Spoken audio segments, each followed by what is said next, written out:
Ang cute. May tatlo ata. Anim pala. 1, 2, 3, 4. Anim mga kabisdak na. Hindi siya katanggap-tanggap na presyo. Super mura. Kaya yun po ang gagawin namin. So makukulong lang siya kapag uwi na siya ng Pilipinas. Uwi na siya dito sa Korea.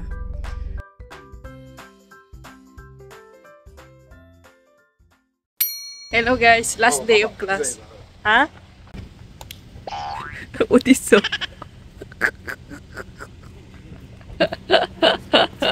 Oh, Daddy Insoy.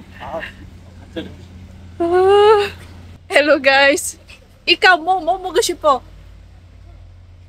Ay, nan takin chala라고. Last day of class ko ngayon, si Daddy Insoy. Hindi siya sumama sa akin kanina. Nagsakay siya ng bus. After niya mag-deliver sa mga chilies. And then, ito na, sasabay sa akin pa uwi. And kakain muna kami dito. 12 o'clock na. Tapos, last class natin sa Family Center. So, kakain kami. Di ba kahapon kumain muna ako dito sa Hejangguk? Ngayon is kakain na naman kami dito kasi nga paborito man ni Daddy Insoy. Bahala na, okay lang sa akin na kahit araw-arawin ko ito mga kabista. Ganyan sa kasarap. Ganyan siya kasarap na kahit araw-arawin hindi po nakakaumay.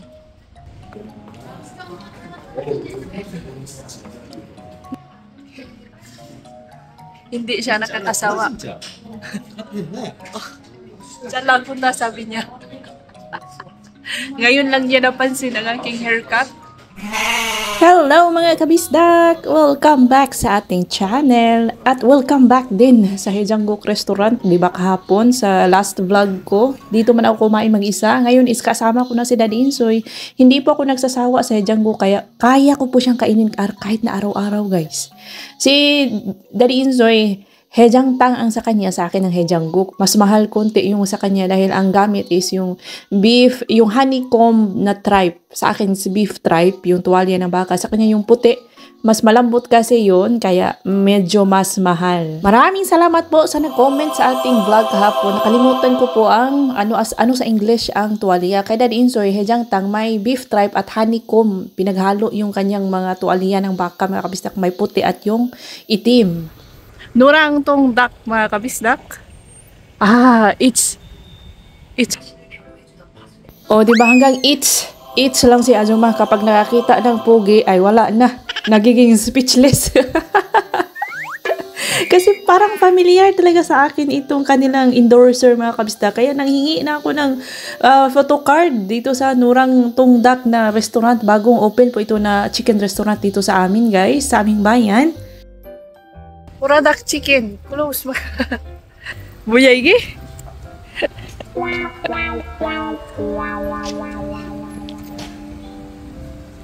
Binipangit na kasi. Oh. Kawawa si. Oh. Nagparking kasi ako nagbacking kasi ako kahapon ng umaga sa chili farm. Tapos, nagmamadali. Ayun, hindi ko napansin. Magpista kulang yung aking estimate. Kaya, napiyok po ang ating kotse. Kawawa naman ang kotse. Nagmamadali na kasi. Ito yung nakuha ko na photocard.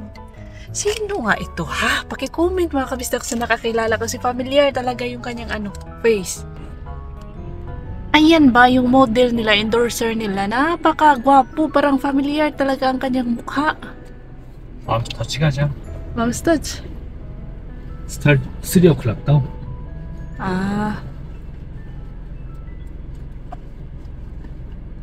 Chaun-u?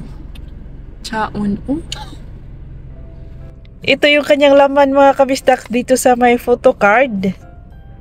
Ang pogi naman talaga. So pogi. Kaya pala familiar siya sa akin dahil siya man yung ex ko dati ha. Si walang iba, Chaun-u pala to, member ng K-pop group na Astro at nasa mga K-drama din to mga kabisdak. Kasi parang nakita ko na talaga siya somewhere sa TV pala yun.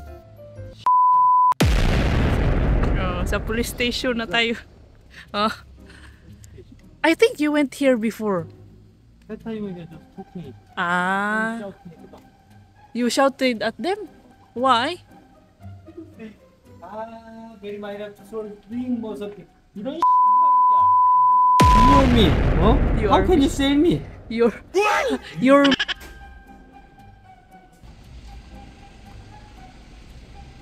ang pogi po ng pulis, mga kapsitak.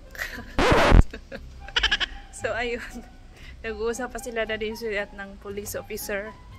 Dito na lang ako maghihintay sa loob ng sasakyan kasi walang parking. Nandito ko lang pinarata yung ano.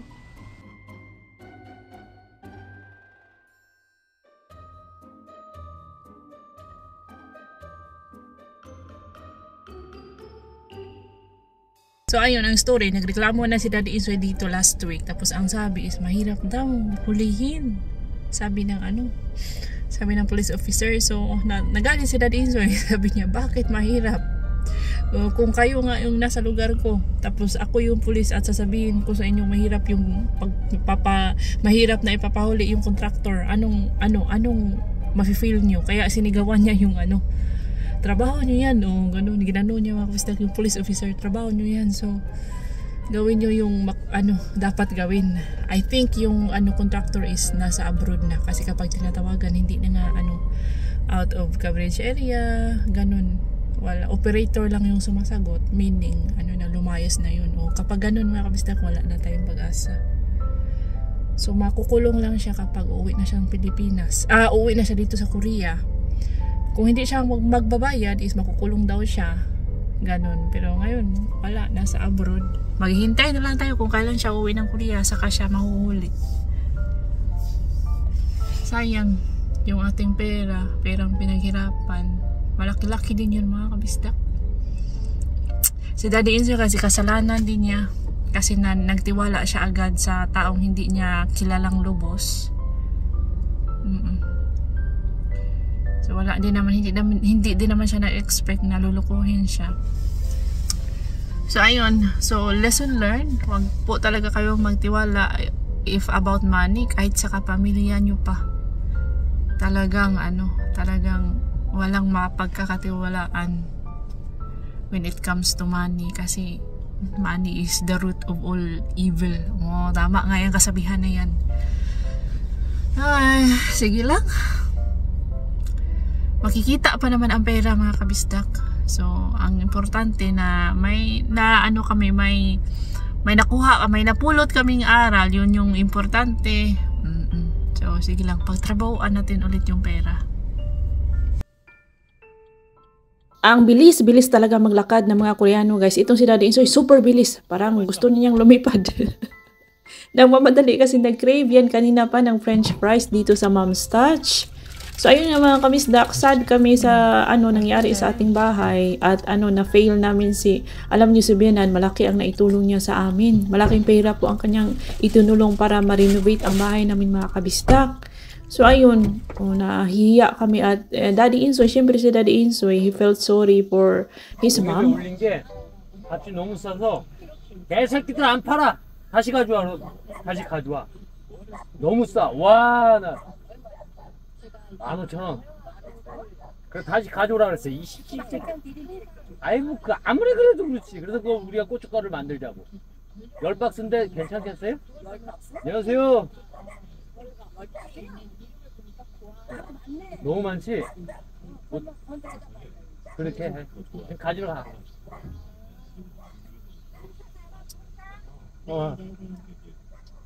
Hello mga kabisdak! Welcome back sa ating vlog. Taas-taas ng energy ni Azuma si Daddy Insoy.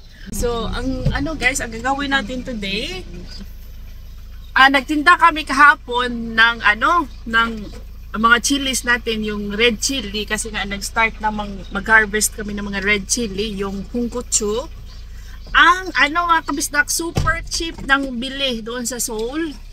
Doon sa bidding ba? 15,000 Korean won per box. Ang isang box ay 10 kilos. Sobrang mura. Kaya ayaw itinda, hindi itinuloy na itinda ni Daddy Insoy yung mga chili. Ipinapabalik niya dito sa amin kasi gagawin na lang namin chili powder at kami na mismo ang magbebenta sa mga restaurants dito sa amin. So yun po ang story. kapag August talaga, kasi ang daming supply, daming nag-harvest ng chili, ano siya, mura. Pero napakamura, parang nagiging free na, parang wala, hindi siya katanggap-tanggap na presyo. Super mura. Kaya yun po ang gagawin namin. Yung mga green chili natin is wala na kami magagawa noon. Kahit na sobrang mura, itininda na lang namin kasi wala na. Hindi natin siya pwedeng gawing ibang product. Ito lang hungkotso, pwede siya gawing kami na ang pwedeng kami na ang gumawa ng chili pepper. Kami lang dalawa ni Daddy Insoy. Kami lang po dalawa ni Daddy Insoy kasi si Sadie at Dudong nasa flower farm. Si Little Insoy nasa school na kasi pasukan naman last Monday. Samahan ko si Daddy Insoy sa pagkuha ng mga boxes. How many boxes pa yan? 10? 10! 10 boxes ng chilies. Yung red chili lang ang ipinapalit namin. Ganyan talaga ang buhay mga kabisdak. May mga times na sunod-sunod yung mga stress pero ano pa rin, fighting pa rin. Huwag tayong magpapadala sa stress. Smile pa rin hanggat maaari, hanggang kaya pa. So yun nga, hindi pa kami tapos sa aming stress sa contractor. Eto na naman chili, dumagdag pa ang chili mga kabisdak. So papunta pala kami dyan sa bahay. Nag-drop kami sa bahay ni Hubog Boy. Maibinigay lang si Daddy Inso. Yan po ang view malapit sa bahay ni Hubog Boy. O diba ang ganda? O, sa view na lang tayo matatanggal na ang stress kapag lumingon-lingon ka sa kapaligiran.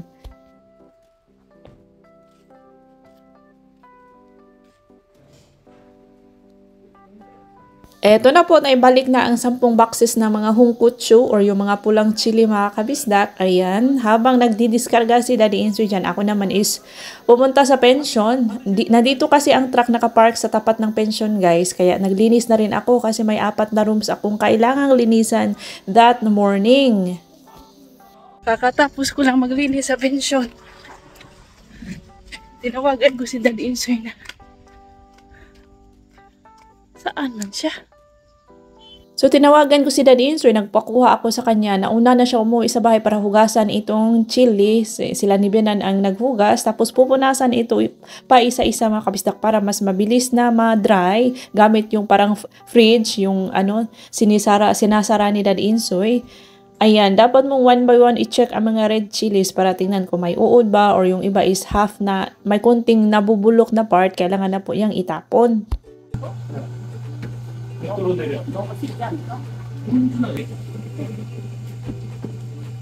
Very grateful and thankful talaga kami dito kay Bianan. Kahit na matanda na siya, wala na siyang masyadong power pero nakaalalay, handang tumulong, handang umalalay sa amin. 'Di ba? Ganyan talaga kapag na tayo, parents na tayo, kaya mga anak, be grateful po sa inyong mga parents kung nabubuhay pa. Ay, salamat po. Maraming salamat sa ating mga magulang na patuloy ang pagmamahal, pagsuporta sa ating mga anak kahit ilang beses man tayong madapa. Nandyan pa rin yan sila mga kabistak.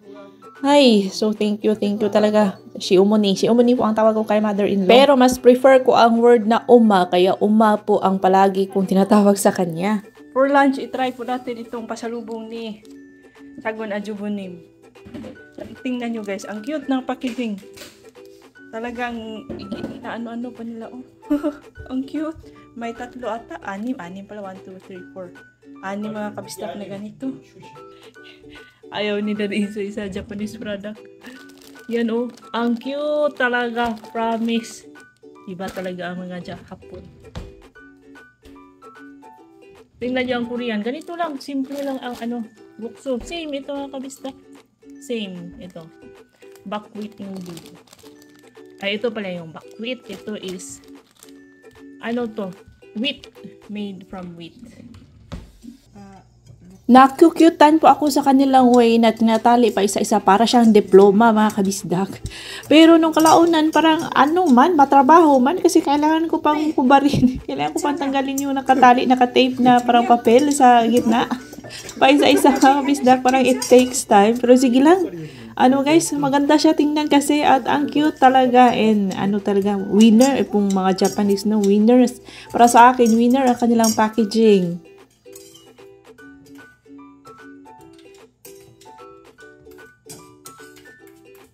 Looks like miswa.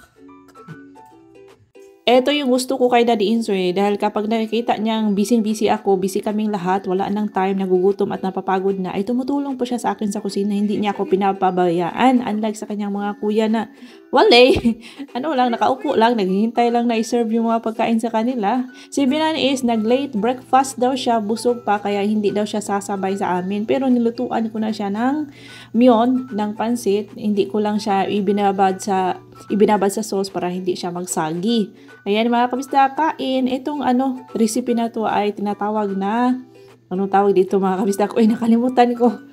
Anong tawag dito? Gukso. Oh, gukso. Ang gukso is yung noodle. Tapos, yulmo kimchi yan mga kabisdak. Nilagyan ng sauce, ng kunting suka, perilla oil. Kung wala kayong sesame oil, mas prefer namin, taga Gangwon province, mas prefer namin ang perilla oil. Maraming perilla oil, asin, seasoning powder. Ayan. Tapos, ihalo-halo mo lang yung gukso, yung wheat noodle mo mga kabisdak. Tapos si Daddy Inso, hinahaluan niya ng more suka. Gusto kasi niya na maasim-asim ang kanyang sabaw. Ayan guys, kakaiba talaga ang Japanese product. Masarap po. Mas masarap ang kanilang noodle kaysa dito sa Korea. Itong particularly itong wheat noodle nila.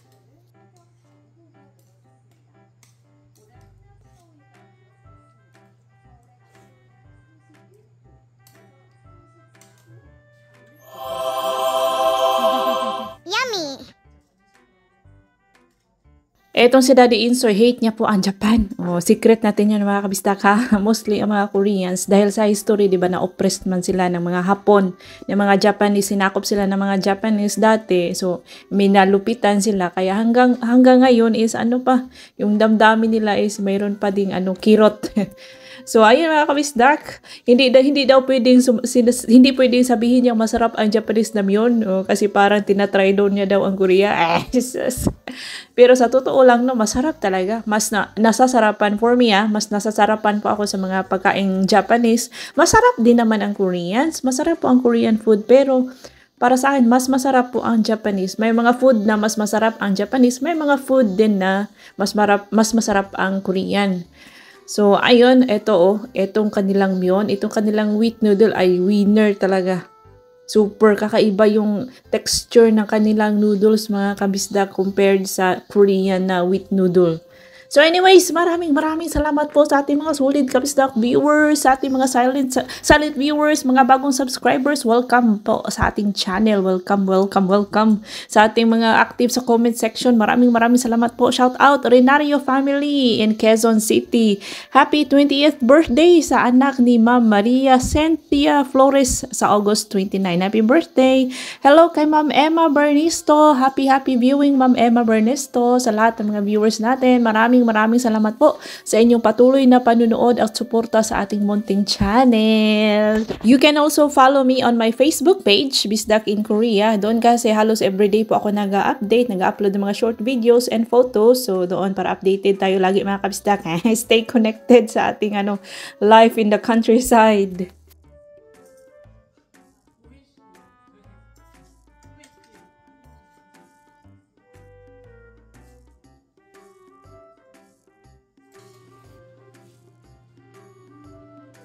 Pinagpapahid ko itong si Daddy Insoy ng gamot mga kabisdak para sa mga insect bites kasi nangangati daw ang kanyang legs.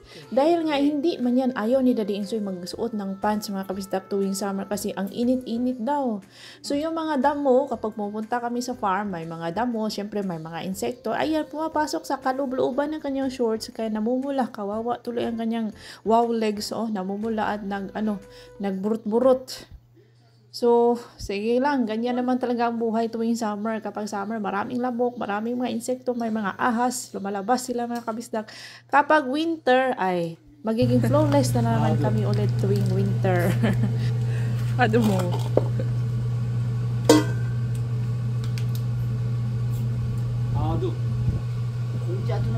Eto pa yung mga chonyang kutsu, mga green chilies natin na ipinapadala kay Myonggi Opa. Myonggi Opa, saranghamnida! Gumawa yung Myonggi Opa. Si Myonggi Opa, nakita nyo na sa ating mga vlog last year kasama namin ni Kuya Saddam at Lungkoy. Yan po ang ginagamit sa kanyang restaurant. So, nakakatuwa itong si Myonggi Upa. Isang malaking tulong talaga sa amin dahil yung mga reject, like yung mga curve, hindi namin tinitinda yung mga curve, mga kamistak, at yung mga maliliit. Si Myonggi Upa po ang bumibili. Pero ayan nga, hinahati. Dapat hatiin muna namin siya bago ipadala kay Myonggi Upa.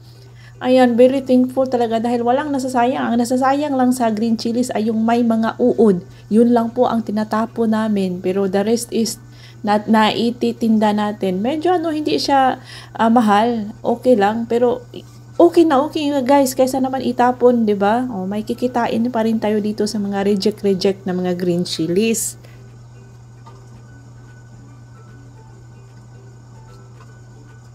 Ang cute lang tingnan ni Bianan habang kumakain ng kanyang ice cream. Para siyang bata na enjoy po niya yung kanyang pagkain ng ice cream. Oh, nakakatuwa. Diba ito si Bianan?